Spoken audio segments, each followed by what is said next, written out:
Hey everybody, Marcus here. So, I received a comment on one of my videos that I feel needs a longer and more personal answer than the comments section can provide. So, I'll read the comment as a whole first. It comes from someone calling himself an Anaximander, and it was left on my Virtue Ethics MGTOW account video. So, an Anaximander says, "Great video. I really like the concept of MGTOW as a path towards the development of virtus, as I've never felt that simply not wanting to get married or enter into relationships with women was enough to cover what MGTOW truly was. However, I have a question. I'm one of those people toiling away at a meaningless, low-paying job which gives me no satisfaction. I'm disillusioned with women and have no faith in the American dream or realistic expectation of entering into any of the careers which I might find fulfilling. When I was a child, I thought to become a scientist and thus make some discovery or invention which would ensure my legacy. It seemed like the logical solution at the time. Now I find myself in this position, and it seems to me that my own personal MGTOW path would consist largely of reading and trying to understand the world. I want to come to understand such subjects as philosophy and quantum mechanics and economics. It's possible that in doing so, I will better enable myself to make some sort of contribution within either the MGTOW community or outside of it. However, at this time, I feel so far behind the curve in terms of education, skill, and finances that the prospect of actually making any kind of meaningful, long-lasting impact on the world is something that I have to feel extremely pessimistic about. So my question is this: if I have no assurance that the knowledge will lead to any kind of concrete positive outcome, is the pursuit of knowledge for itself not just another form of hedonism? I ask this because, to me, the question of why I shouldn't kill myself is a pressing one. And not only that, I cannot be assuaged by some careless reassurance, or I think by therapy. For the record, I have not yet read Camus, but mean to. So, Anaximander, I'll answer your explicit question at the end of this video, but between now and then, I want to address the overarching framework that you're asking it under. The last paragraph, your pressing need to have an account of why not to kill yourself, is very concerning to me. It concerns me not from a place of pity. I mean, I wouldn't insult you like that. It concerns me because there's serenity in what you say. It triggered a sense of shame in me when I connected this serenity with the gravity of the message and the thematically theoretical nature of most MGTOW videos, including all but one of mine. And most significant for me, it shamed me because I should know better, given my familiarity with philosophy. First and foremost, philosophy is about people and the struggles of day-to-day issues that men and women face in their existential condition. Socrates would roam the streets of Athens and help people deal with their day-to-day concerns. Though the Platonic dialogues always evolve into highly abstract ideas. The reason those abstract ideas ever come up is because of some day-to-day issue an Athenian was dealing with, and in attempting to help that Athenian figure out their issue, Socrates needed to elevate the thinking of that Athenian to a level where the solution can be found. So Einstein had a good quote describing this phenomenon. He said that a problem cannot be solved by the same thinking in which that problem was created in. So where philosophy is about helping people, so too MGTOW at the end of the day is about helping men deal with their day-to-day issues. And for the most part, this is done by attempting to elevate the listener to the level of thinking where the solution or explanation can be found. So for me, doubly so, the task of attempting to give philosophical accounts of MGTOW ideas, I should be starting from the day-to-day issues and working my arguments up to more abstract things. So far, it's been all too common for video makers to talk mostly in the abstract. Though this is valuable, it's not always obvious how to bridge the abstract with the ultimate goal of dealing with the day-to-day. So, Anaximander, the life you are describing and the view you have of this life is surely shared by many men.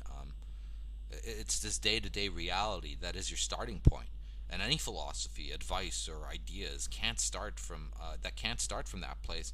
Are at best curiosities, and at worst just a waste of time, because it really makes no difference what destination someone preaches if that destination can't be reached from where you are now? So, in this video, I want to address you directly, with the hope that I reveal paths and detours in your thinking that have not been considered before. In addition, any other men who relate to your situation, hopefully they can profit from this as well.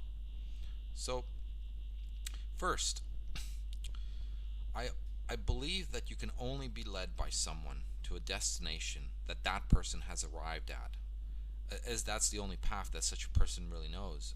So a poor man cannot guide someone to wealth unless he has been wealthy once himself. And in this way, a movie star cannot guide you to become an astronaut, or the reverse. So a miserable man definitely can't lead someone to happiness, and the sick cannot guide someone to health. So with these premises in place, whatever I say, Anaximander, you need to understand that I'm leading to the sort of life that I lead. See, Nietzsche comes to the same conclusion when he says that a philosopher's philosophy is his confession. And to understand the philosophy, you need to understand the philosopher. So in this way, I can only lead you to where I am. And to know where that is, you need to know a little bit about me and my journey. So on this journey, hopefully, you can see where at some points your path and mine have crossed. So my family is one that started poor. My parents had a working class background, with my father working in construction and my mother as an elementary school teacher. So much like the 2008 crash that happened, the financial well-being of my family was highly sensitive to the state of the economy. There were many hardships throughout my childhood. I mean, to the extent where my father would dumpster dive to try and find a present for me one Christmas. It was a board for the game Sorry, if you remember it. It had a marble stuck in one of the board positions, and the clicker in the middle was broken. We had to use coins as game pieces and supplied our own dice. Um, I would resort myself to dumpster diving. As young as I think 8. I was collecting crushed beer cans and empty beer bottles to sell back for the deposit. There was always a tension related to money in my family. Money was what everything was reduced to. Judgments of success and failure, worth and worthlessness of people, status and disrepute, joy and sadness. Everything, absolutely everything, was reduced to money. At this point, though, I want to take a little detour, Anaximander, and talk to you about the Platonic dialogue called the Republic. See, in this dialogue, the day-to-day issue and what is the question, kind of what is just and what is unjust. As today in the ancient world, people would argue about this subject just as fiercely, and the common answers are not really any different than what they are now. So, after a few arguments about justice, being that what the powerful deem right, and other similar things that Socrates refutes, the general question is asked about what justice itself is. Now, what is relevant and important to us right now is not the answer to this question, but things that come up when trying to answer this question. Socrates at one point in the argument says that perhaps justice in the soul is hard to define because we as humans are short-sighted, and that is too close for us to be able to see it. So what we should do is look at something much bigger and try and find justice in that to compensate for our short-sightedness. And by short-sighted we mean the condition that you need glasses for. Socrates then analogizes the soul to the state, which is a much bigger thing we can look at. And his argument is that if we can find where justice is in the state, then we will also be able to see where it is in the soul.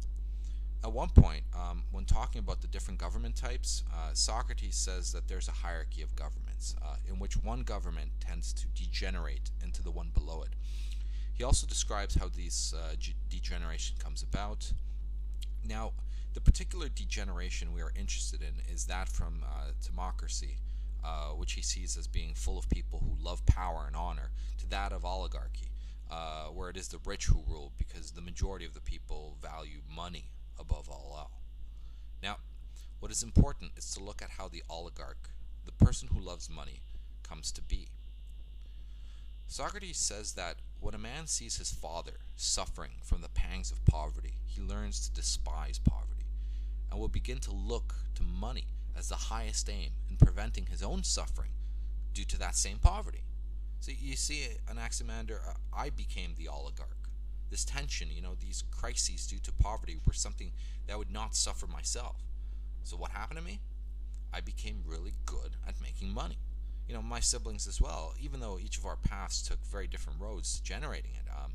I was the one who went to university. That was my path to money. My brother succeeded in trade, after years of various failed money-making schemes. My sister, on the other hand, hunkered down and through sheer brute force and saving, amassed some wealth for herself. But the paths we each chose are just details. The same spirit was in all of us. The oligarch in us was the strongest part, and so every choice was painted by this deeply rooted desire. The funny thing is that when we would speak, the phrases like "money is not everything" and "money won't make you happy," they were common and well understood euphemisms we would express as part of our beliefs. And you know what? We weren't lying, not even to ourselves. What was not spoken out loud, however, because it was so deeply concealed, were the ends of those euphemisms. So money is not everything, but it's first in order of priority. And money won't make you happy, but not having it will make you miserable. So, with my oligarch soul firmly set from my childhood, I went to university, took a degree in a money-making field because, I should do whatever job makes me happy, as long as it makes lots of cash. Then I started my career. I found a woman who was obliging in my money-making attitude. She always made sure I would never wear myself out with the burden of having to spend it, though. She had to contribute her share of the work to the relationship as well. And you know what? I didn't spend on myself. Part of the oligarch spirit is miserliness. I'd wear the same clothes year on end, sweatshirts, unmatched socks, shirts with holes in them. It was all good. Why buy new stuff? The old stuff still fits. So, to this day, I have clothing well over 15 years old. So my decisions ruled in the house where they were anchored around money making. We need to move so I can earn more money? We damn well move. My foot is put down. And she ruled how it was spent by, spending it. So I was happy, she was happy, everybody was winning. I started my own business at one point, lucked out with my first product, and was making tons of cash, and, working on my first round of funding to expand operations. I started this business because I grew grossly dissatisfied with my field. The mundaneness of my day-to-day, every day exactly the same. The methods changed, but the problems always stayed the same at work.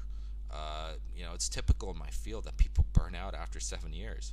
Many retrain or go down the management path. I was burnt out on the management path, and there was literally nothing left in my field but to go back down, which was a dreaded prospect. I was in a dead-end job. Worse, the whole career was a dead end. So my own business was kind of the last thing possible that kind of offered hope. I could still use the skills I developed before, but it was kind of a choose-your-own-adventure path, so it seemed appealing. Then, as one would expect the story goes, the wife has an affair, the typical hypergamous nonsense takes hold of her. Suffice to say, she leaves me. I had sunk so much of my identity into her that it completely shattered my world. This whole process of leaving me also was dragged out for over a year. I would throw money at the problem, hoping it would go away, but nothing helped. She ended up leaving me for a guy I considered grossly beneath me, and still do, but now for very different reasons. It was a year of torment. My business goes under soon after. I was stuck in debt, unemployed, and alone for the first time in a decade. In fact, alone for the first time in my entire life. Because most people, they go from their parents' house to living with some friends in school, or then living with a girlfriend. That was my life. So this was the first time of me being alone. The entirety of my value system was unraveled. See, I did everything right in life according to the values I held. The values of the oligarch. Even according to the values held dear by society for the most part. I worked hard, I was not abusive, I helped around the house, I didn't have any debilitating vices. Everything was as it should have been. So how the hell did all of this happen? Alright, at this point, I want to make another digression. So Socrates has a certain method in his argumentation. He would often find himself in a conversation with an Athenian who would make make some sort of claim to knowledge. What this means is that Socrates would be talking to an Athenian who was convinced that he knew what like beauty was, or what piety was, or love, or whatever else they were talking about. Well, Socrates would always take these men seriously because he wanted to learn from such men, the knowledge they claimed to possess, which makes sense. So Socrates would start asking these men questions about the subject they claimed knowledge of. But as they answered, it would slowly become apparent that these guys have no idea what the hell they're talking about. So at some point in the dialogue, Socrates would execute a eulenchus on them. See, a eulenchus is just a fancy word meaning that he would refute the Athenian by catching him in a contradiction in his own belief system. Well, if the Athenian was genuinely intellectually honest, this would throw him into a state of aporia. Aporia is a state of puzzlement, of this bewilderment, this getting caught off guard. So what Socrates had effectively done was undermine the belief system of the person he was talking to. The Athenian would realize for himself that in truth, he does not actually know anything about the subject he was so convinced about just a few minutes earlier. The Athenian was forced to face his own ignorance. It's from this state of aporia that the real work could begin. You see, a man who has a conviction that he possesses knowledge on a subject will never go looking for that knowledge. After all, he's convinced he possesses it already. It is only when faced with the reality that he in fact does not know will he begin the search. Well, life had just executed one giant-ass eulenchus on me. But unlike Socrates, who did it for one subject, for me, life, in one sweep, executed a eulenchus against all of my core values all at once. Those values that are your foundation for every other value you hold. I was cast into a world I could no longer ground myself in. I trusted nothing of what I believed. I had no reason to. Well, after all, I did everything right, and all turned to shit. See, at the time this was happening, I knew nothing of philosophy. In fact, philosophy was a concept that probably crossed my mind years before, and when it did, it was only a euphemism for someone's opinion or worldview. So here I am. I've lost everything of value to me. I lost my wife, who turned out to be an adulterer, which I feared all throughout our relationship. I lost all of my money and accrued debt. I lost my company. I had lost the last hope in my field, as going back to work for someone was, a gut-wrenching prospect that would result undoubtedly in a major pay cut. And to top this off, the feeling of despair was so strong that I lost the capacity to work altogether, even if I wanted to. There were weeks where I would eat only, each third day. I'd throw up several times a day. My sense of taste was greatly reduced. There's a constant flavor of bile and stomach acids, burning away at my taste buds. Everything smelled bad for some strange reason. I just still don't get that. I was pale and sickly. I isolated myself completely from the world. I only left the house to get food, which was not very often considering I ate so rarely.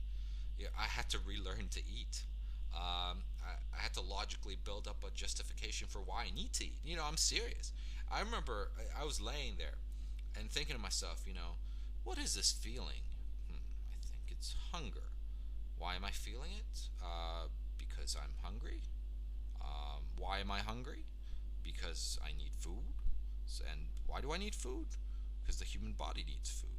Well, okay, this should probably means that I should eat. Yeah, that's how it works, I think. I'm dead serious. I trusted nothing I believed in before. Well, naturally, I considered suicide, but dismissed it because I thought I was making too many assumptions and couldn't trust any conclusion I came to. I revisited that subject several times over the first few weeks, and every time I did, I just didn't have the confidence in my thinking to come to a decision. I just suspended judgment, left it on the table until I found a proof of whether I should do it or not. It was about 2 months before the physical withdrawals of this trauma started to subside, and by then I'd regained enough of my confidence and my instincts. On day-to-day things, I could start to function on a level resembling a human being. Everything I had described to you just now, it wouldn't really make any sense to me for years later. So when I talk about it now, I didn't understand any of this then. because now I'm no longer in the mind that had created that situation. So now I can kind of look back on it and understand it. Uh, what also I didn't know at the time, how fucking good things were about to get. I've never heard of MGTOW, and I was completely blue pill through and through. I had no depth to me. You know, I, I wasn't even shallow. And best way to describe that, if you've ever read the book The Old Man and the Sea, to me at that time that book was just about a guy who went fishing, and a fish eats a shark, and he's sad because the fish ate a shark ate his fish. I mean, that was the level of my insights into literature, into the world. So one of my journeys into the world after I got a bit better was to go to a bookstore. When I got there, I saw a book and literally judged it by its cover and bought it. And the book happened to be Philosophy as a Way of Life by a historian named Pierre Hadot. It was on some discount shelf and had this really cool cover with the word philosophy in this blood red script like font scrawled across it. The cover was really fucking cool. So I took this book home and eventually got around to reading it. This was 5 years ago. So when reading that book, one thing I immediately noticed was how many of the words I didn't understand. It was an uphill battle on getting through page after page with at least 2 to 4 words per page I had to look up in the dictionary. The book literally read like some sort of sorcerer's manual. All these ideas I had lived almost 30 years and never encountered were now being presented to me. And the most terrifying thing was that these ideas were reasoned through. Not only reasoned through, but reasoned with this rigor I'd never ever imagined. It was pure logical poetry. It soothed my brain. Considering the irrational nonsense that was my life the previous 12 months, it was magic. The content of the book, it explained to me so much of what I had no idea I actually needed to know, that it sparked this incredible avalanche of curiosity. The book talked about many different philosophers, from which the only name I vaguely recognized was Plato, who I remember from some conspiratorial video I watched on YouTube about Atlantis. So Plato is one of the primary sources that actually ever talks about Atlantis. I think it's maybe the only one, actually. But anyways, after finishing the book, I immediately went out and bought the complete works of Plato.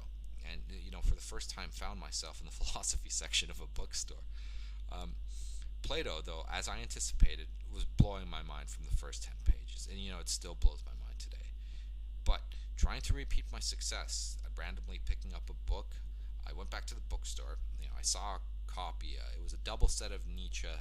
The two works were Human All Too Human and Beyond Good and Evil. So I bought that. About 30 pages into Human All Too Human, something finally clicked. I realized I had absolutely no idea about anything at all about life.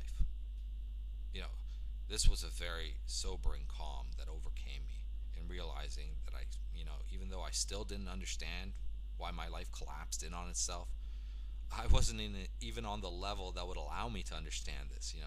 I put aside that question and just decided to focus on learning anything and everything from people who are clearly my betters. Today, though, today, not only do I have good answers to the questions that were far beyond me 5 years ago, but I also understand not only why my life collapsed, but why there was no other possible outcome for that sort of life. As Socrates says in the Apology, the unexamined life is not worth living. And I had been living the unexamined life before my wife left me. But when she did, and I was violently ripped out of it and cast into aporia, I was free of all my contradictory, nonsensical beliefs and could finally begin the inquiry. I'm unfathomably stronger today thanks to this inquiry. Those answers I don't know, I have methods into searching for them. But more importantly, I'm much better equipped at answering should I questions. Questions like, should I quit my job? Should I go back to school? What should I do with my life?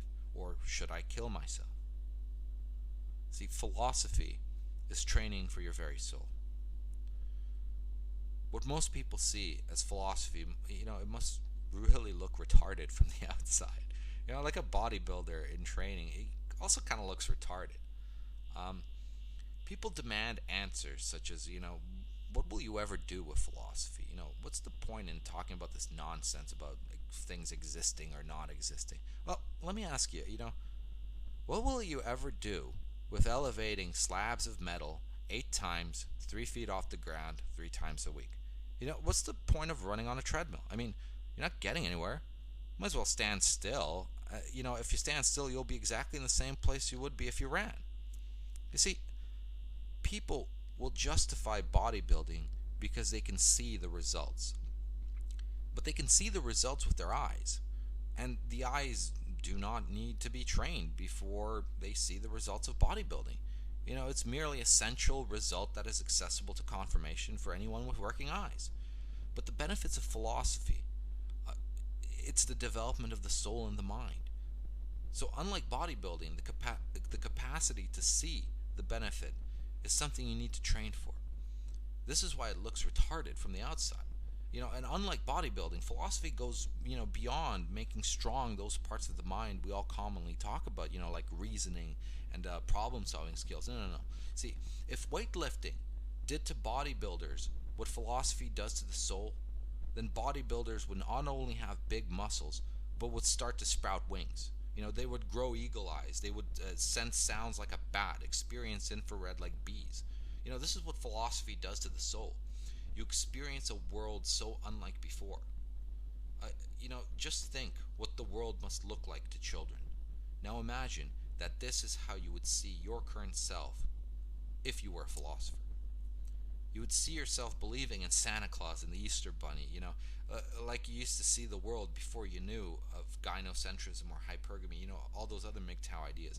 You would see yourself as a blue pill or someone in the Matrix. So, where MGTOW is the red pill for male-female dynamics in many ways, philosophy is the red pill for reality. Now, Anaximander, I paint a rosy picture of philosophy, but surely you must be asking yourself by now, why the hell I'm telling you all this? How does this have anything to do with your situation or your question?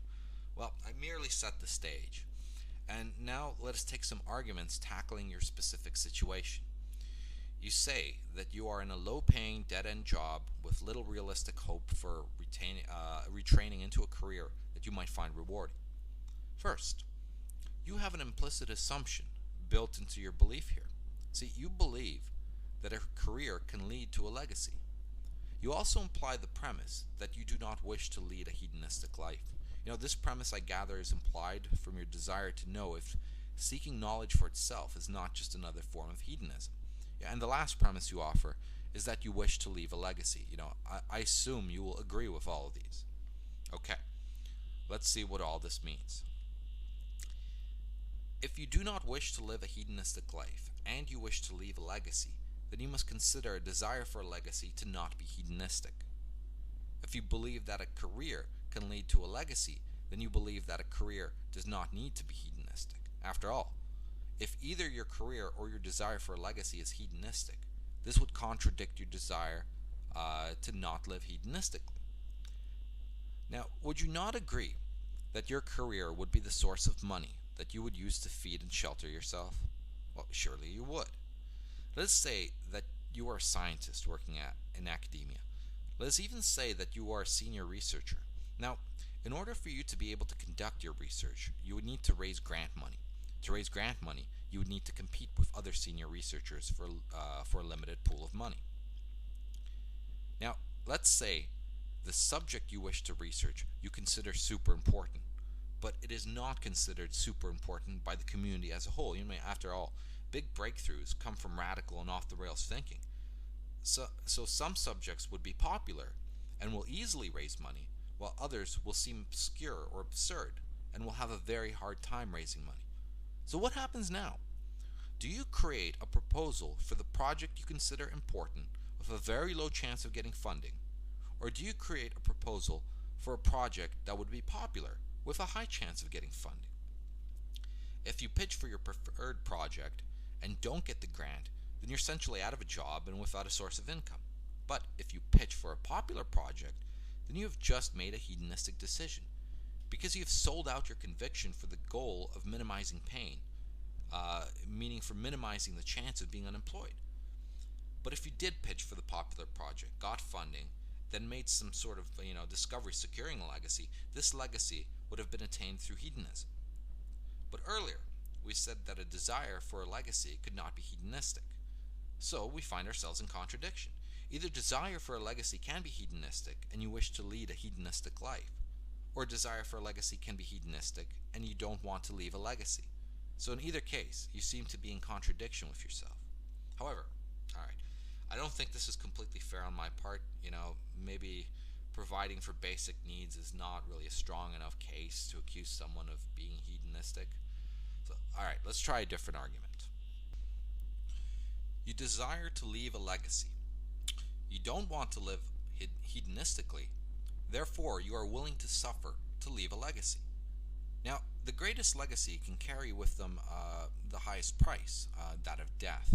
So Socrates was condemned to death by the Athenians for his legacy, as was Jesus. Galileo faced the Inquisition for his work. He had to renounce it lest they burned him as a heretic.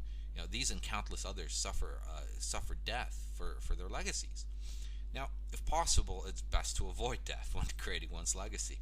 But if you are entertaining thoughts of suicide, then we can assume that it would be preferential to die with a legacy than to die without one, even if the price was life itself. I mean, you have all these people who volunteered to be sent to Mars to die, on that one-way trip mission. I mean, lots of people volunteered for that, and I'm sure many of those people volunteered in hopes of leaving some sort of legacy to be remembered. However, if you are willing to suffer death to leave a legacy, it follows that you should be willing to suffer less than death to leave a legacy. Like the suffering that comes from a low-paying, dead-end job, perhaps? So, if you are consistent with yourself and not wish to lead a hedonistic life and wish to leave a legacy, it follows that you are willing to suffer for a legacy, and since you are willing to suffer the greater, you are willing to suffer the lesser. But if death is the greater, then a low-paying dead-end job is the lesser. Therefore, you are willing to suffer a low-paid dead-end job to leave a legacy. See, now we're getting somewhere. Alright, new argument, new premises. You say you feel so far behind the curve in terms of education, skills, and finances that you are pessimistic about leaving a meaningful, long-lasting impact upon the world. First, I want to address this distinction you make between education and skill. Now, where an education is an activity, a skill is a kind of knowledge. In fact, what I believe you are referring to when you say skill is what Aristotle would call techne. So Aristotle breaks down knowledge into these four broad categories: episteme, techne, sophia, and phronesis. Now, I point this out, Anaximander, because I want to make it very clear to you how universities work in the Western world. See, episteme needs to be understood as the abstract theoretical stuff, like mathematics and physics. When you find yourself memorizing formulas and doing mathematical proofs, you're engaging in episteme. Now, this is very different. This is a very different kind of knowledge from techne. Techne is the sort of knowledge that lets you build things. So an architect who is drafting the blueprints for a football stadium would have episteme of things like metallurgy, physics, mathematics, and so forth. But he most likely would not have the first clue on how to actually build a damn thing. See, this is where the builder comes in. The builder is basically, a construction worker who knows how to transform a blueprint into the physical thing. The builder will know how to get the materials, how to tell if a material is good or bad. He'll know what particular roles need to be hired for the project to work and so forth. So the builder will have techne, but will most likely not understand the deeply theoretical stuff that was needed to create a blueprint of a structure that could viably exist in reality. So these two types of knowledge, they cover a great deal of areas. So what are Sophia and Phronesis then? Well, let's start with Sophia. The word itself is in the word philosophy, philosophia, from the Greek, where philo being the love of or lover of, and Sophia being the Greek word for wisdom. So philosopher, then, is a lover of wisdom. But what sort of things fall under Sophia that don't fall under episteme or techne? Well, first principles. It is the inquiry into reality itself. At this point, you must be thinking to yourself, though, how does this differ from something like theoretical physics? You mentioned a desire to learn quantum mechanics. Well, perhaps the best way for me to answer this question is to tell you a little story. Sir Isaac Newton, commonly considered the beginning of modern science, he was a natural philosopher. You see, natural philosophy eventually became what we refer to as science. Now, here's where the story gets interesting. You see, when science came on the scene, more specifically the empirical method of philosophy, suffered a sense of purposelessness. So that which was natural philosophy now was kind of like ripped out of philosophy. So the question philosophy was asking itself is the same question you're asking yourself as well. I mean, why should I continue to exist? Now, now that we have science, and it seems to be doing well in answering all these different questions, what is the purpose of philosophy? But philosophy did not die. No, no. What it did is started looking in other places, places science was not able to cover. It started looking at the human mind. For a while then, philosophy had regained its identity leading up to the end of the 19th century. But then, at the end of the 19th century, psychology emerged as the product of philosophy, and once again, philosophy suffers another bout of purposelessness. Then what happened? Well, the linguistic turn. See, this is where the study of language became of major philosophical interest, and from it came, linguistics. From this point, then, the technical language of symbolic logic, which led to developments of binary, which led to computers, and so on. You see, inquiry into Sophia is a discipline that produces the very fields that we now credit with all these great discoveries. See, this is the realm of the inquiry that continues to shape and reshape what the human condition considers real. It's the human activity of trying to think that which has never been thought before. Finally, we have phronesis. So phronesis is best to be understood as a practical wisdom. Phronesis is to Sophia what techne is to episteme. How do we apply all these theoretical things from Sophia in the real world? That's phronesis. It's the ability to answer those, should I questions. Questions like how should I live? What should I be when I grow up? The things we've said before. Should I quit my job? And so forth. But phronesis, however, is also contingent on life experience to an extent. There's a tempering effect that is needed from the experience of being alive that just, it helps to forge this type of knowledge in people. Now, why did I tell you all this? Well, it all ties into your concern about being behind on education and skill. You see, university and pretty much all educational institutions only teach episteme and techne. You'll only be exposed to Sophia if you happen to be a philosophy major, but because it's so detached from the day-to-day of the typical teenagers who attend school, that, for those who are even philosophy majors, it's mostly lost on them. So phronesis, on the other hand, is not taught even in philosophy major. So phronesis is that which you get as a combination of studying Sophia and trying to apply it into your daily life. So as you can see, though you may not have a grounding in episteme, like theoretical physics, or in a techne like engineering, you can rest assured that 99% of people know nothing of Sophia. And from the remaining 1%, fewer still have any frenetic knowledge. So what does all this mean to you? This means that if you engage yourself with Sophia, within a few years of self-study, you'll be ahead of the curve of 99% of people. And trust me, you don't need to go to university or any formal school to engage with this material. It's all on the internet, and most of the material is free.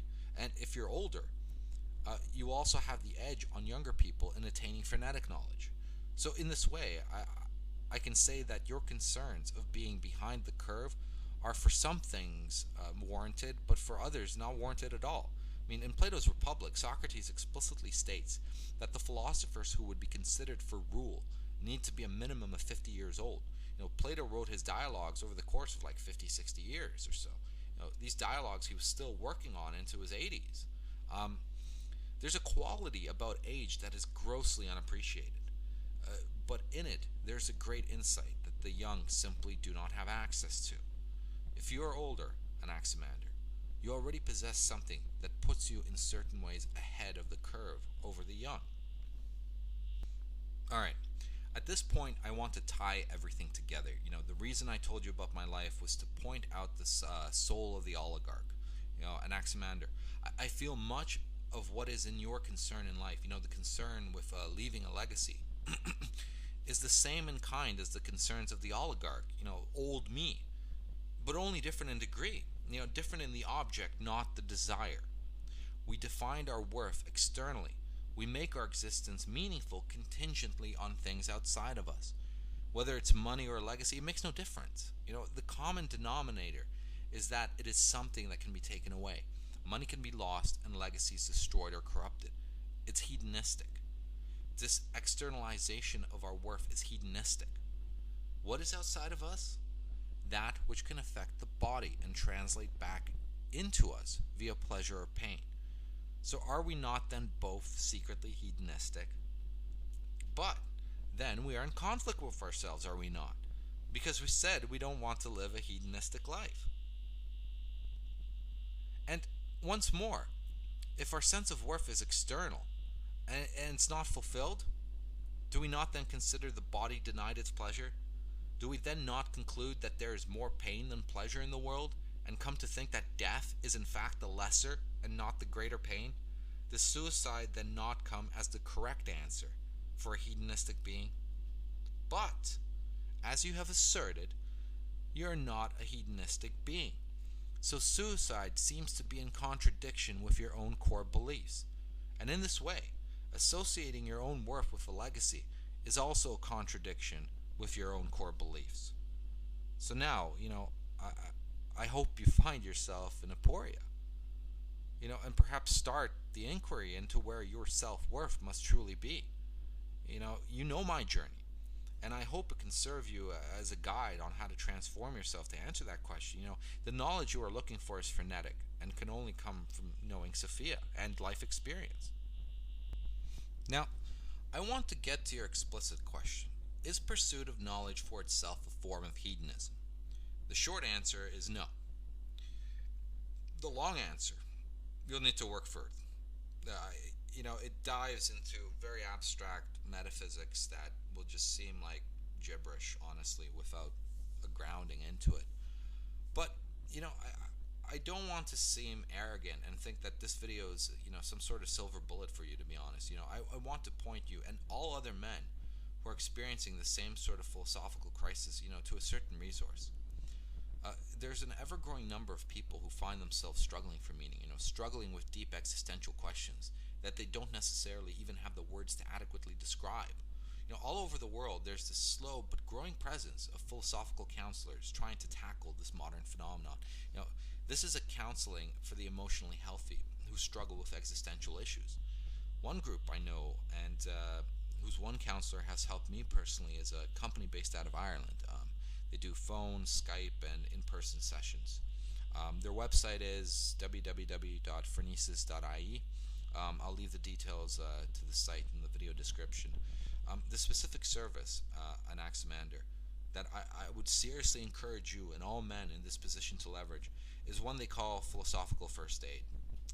It's a completely free service that will talk through your specific situation and work with your specific belief system. The philosophical counseling does not try to change your belief system. It works within it to point out to you, all your implicit assumptions, contradictions and prejudices. From there, you decide what to do. If you want to speak to someone in person, though, then find a philosophical counseling service, somewhere around your area. I know there's some in Finland and the Netherlands, and I'm sure there are in other places in the world. See, philosophers deal in reason, not emotion. So it's not similar to traditional therapies. Philosophers used to be the advisors to emperors. Aristotle, for example, was the advisor to Alexander the Great. So, like Hesiod said, it is best to know for yourself. But if you do not know, then surround yourself with advisors who do. If you neither know for yourself nor seek the counsel of those who do, then you're truly lost. I hope this has helped you, Anaximander, and thank you for reaching out. Cheers, and all the best.